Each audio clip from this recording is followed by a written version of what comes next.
Eu fui pra Índia agora, em outubro de 2022, e eu fui fazer um retiro de 15 dias.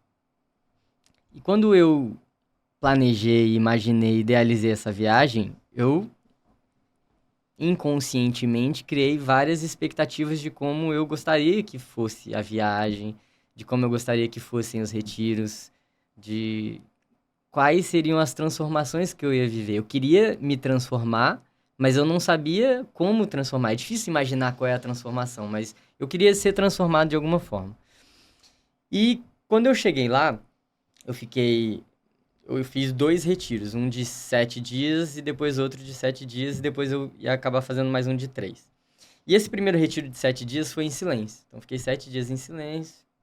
Foi uma experiência muito incrível, muito transformadora. A gente pode aprofundar mais disso. Só que quando eu fui para o segundo retiro, eu tinha a intenção, tinha a expectativa de ficar mais 7 dias em silêncio. Foi com esse objetivo que eu fui para lá, passar 15 dias em silêncio. Seria o período mais longo em silêncio que eu já teria vivido na minha vida, então tinha ali toda aquela expectativa. E aí, quando eu cheguei nesse segundo retiro, e eu tive que trocar de retiro porque nenhum retiro fazia 15 dias de silêncio, então eu falei, então vou encaixar um retiro e depois eu vou encaixar outro retiro. E aí, no que eu saí de um retiro para o outro, quando eu cheguei nesse outro retiro, eu não sabia que esse outro retiro era um retiro hinduísta. E eu também não sabia que esse retiro era de comemoração ao Diwali, que é um dos 2 maiores feriados da Índia. E eu também não sabia que esse retiro tinha uma coleção de imagens de deuses hindus. E que milhares de indianos passariam por aquele retiro ao longo dos 7 dias que eu estava lá. Então, quando eu cheguei no primeiro dia, eu tinha acabado de sair de um retiro de 7 dias de silêncio, continuava em silêncio. Esse primeiro retiro era uma paz, na beira do rio Ganges, assim, jardins maravilhosos, várias lótus brotando, e assim, uma coisa incrível. E aí, quando eu chego nesse segundo retiro, tinha aquelas centenas de indianos passando, fazendo barulho, falando alto, olhando os deuses, conversando, gritando. Tinha macaco, tinha cachorro. Só não tinha vaca, porque vaca não pode entrar no retiro, mas fora do retiro tinha vaca. Era uma loucura. E aí, na minha mente, eu ficava assim, o que que eu vou como que eu vou ficar em silêncio nesse lugar? O que que eu faço agora que o meu planejamento de ficar em silêncio tá indo por água abaixo? O que que as pessoas que eu já declarei que eu ia ficar 15 dias em silêncio vão pensar se eu não ficar 15 dias em silêncio? Então a mente começa a criar esses milhares e milhares de pensamentos. E aí eu segui para a sessão de orientação do retiro, desse segundo retiro. E aí tinha um monge que tava. Na verdade é um sannyasi, é uma pessoa que dedica sua vida ao servir, né? Naquele ashram. E aí, quando ele começou a passar as instruções, as orientações pra gente, chegou no final, eu virei pra ele e falei, esse nome dele era Seiva Ananda.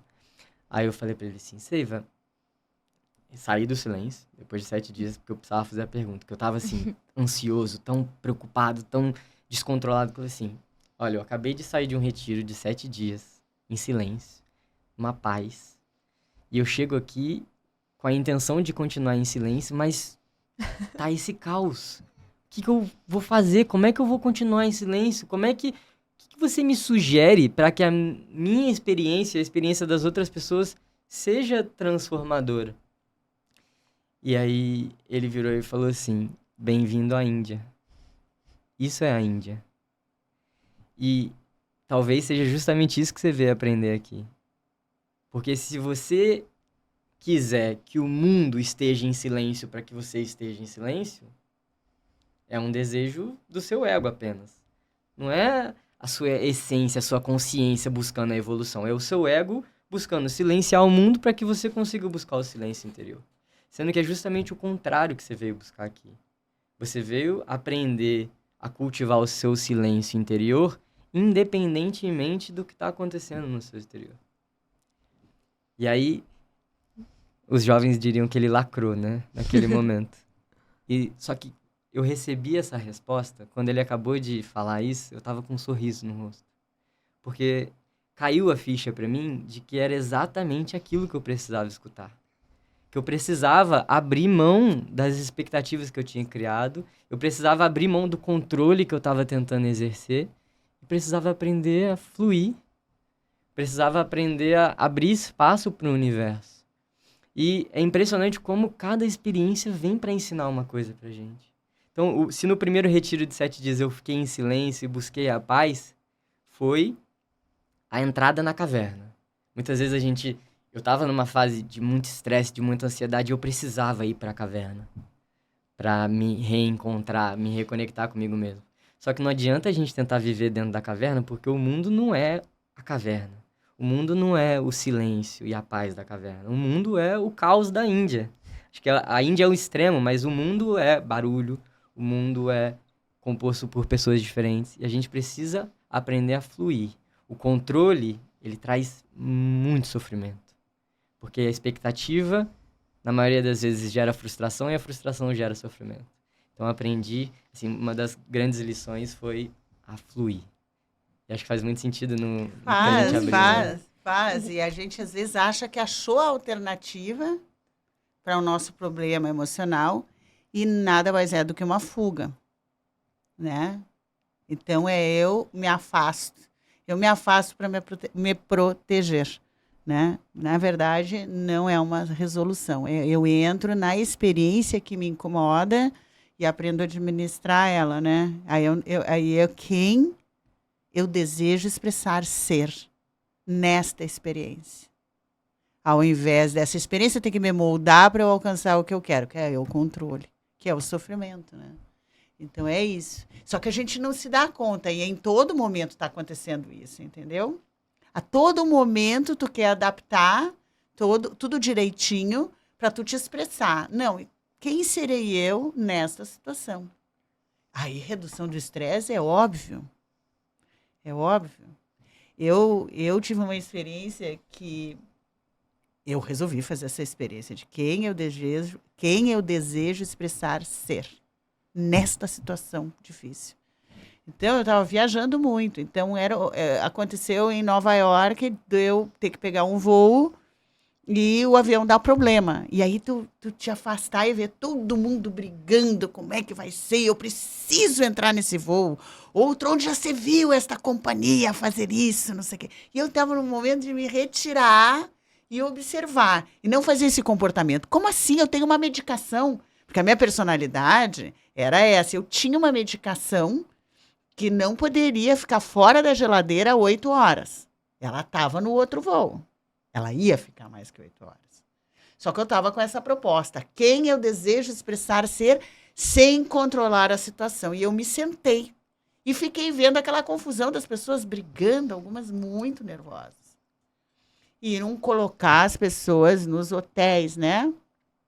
Então tinha que ir lá. A menina disse, você não vai lá, vai pegar um hotel horrível.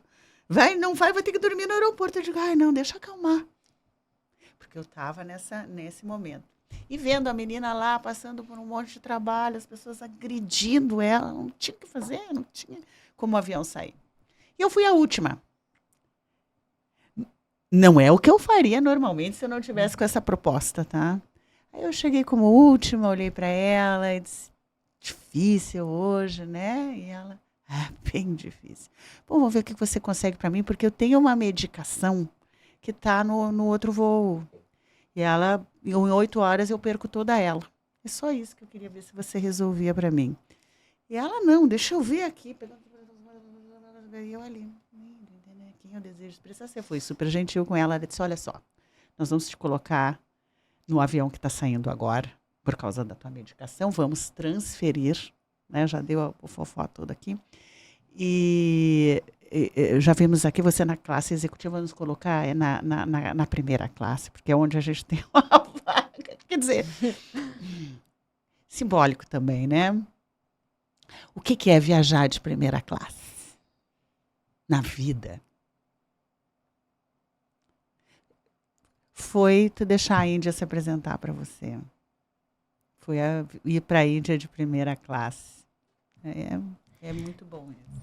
Sabe que me lembra um professor meu, que ele conta que ele estava na Índia e estava ali naquele trânsito e era um caos, né? Porque tudo passa ao mesmo tempo, não tem sinal, sinaleira. Então é um desastre. E ele, meu Deus, who is in charge? E o professor dele, no caso, the situation is in charge. Here is the teacher. Né? Que é, a situação está no comando. Aqui, no sentido a situação, o momento é o teu professor. Isso é tão importante para tantas pessoas que às vezes estão buscando algum tipo de transformação e acreditam que precisam necessariamente ir para algum lugar. E às vezes é muito bom, eu amo fazer retiros e acredito que tem muito poder e cursos, etc. Mas esse exato momento pode ser teu professor, se tu olhar dessa forma. Né? A tua prática pode ser o teu dia a dia. E não só quando tu para por 10 minutos ou quando tu para por uma semana. Fazer da vida essa prática.